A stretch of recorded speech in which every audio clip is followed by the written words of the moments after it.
So let's talk about data agents first. And what is a data agent? And I guess how different it is.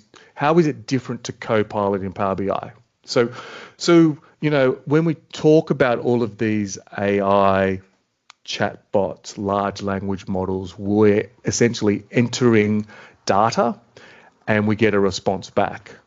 Our normal Copilot would scroll the whole web and other parts of the web in its model to give you back the answer.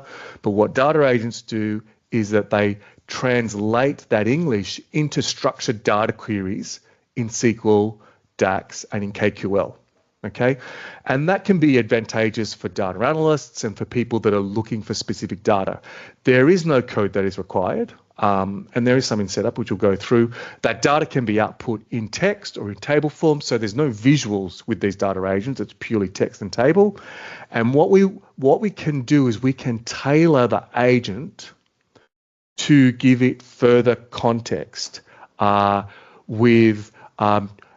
it's like tuning the engine of the car. And so, like we said in the prior episode, we need to tune our data model and give it synonyms.